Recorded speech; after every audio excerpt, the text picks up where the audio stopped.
Vita sy ny omaly teto amin'ny efitrano fivoriana eto amin'ny bloc administratif ny drafim-pandaminana ho famahana ny olana misy eo anivon'ny universitény Mahajanga.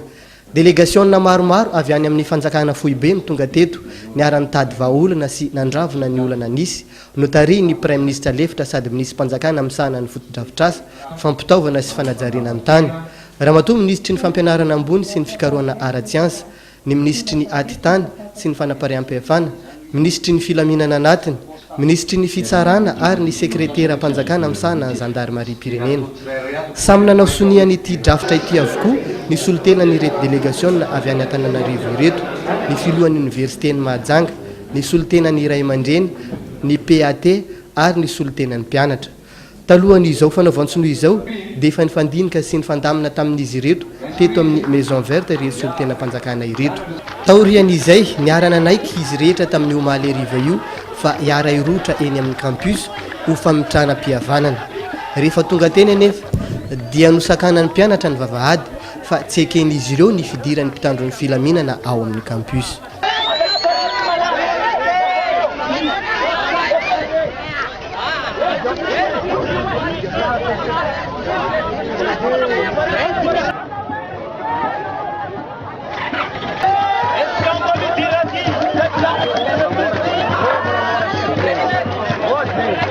Rehefa nisy ny fifampiresahana elaela dia nanaiky ihany ny mpianatra saingy nangatan'izy ireo kosa ny itokanana ilay tsangam-baton'ny naman'izy ireo maty tamin'ireny fotoana na fahampahana ireny.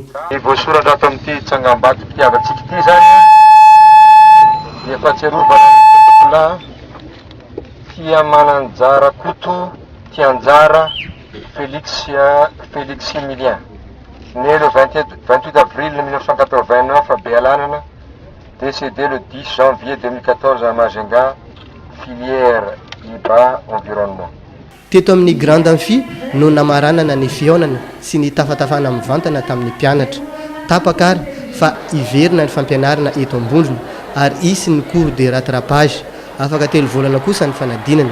Teto dia nanambara ireto solitena mpanjakana ireto fa nanolotra omby 5 ho vonoina eto amin'ny campus hiara-mihinana ho nofokena amin'ny tapihavanana.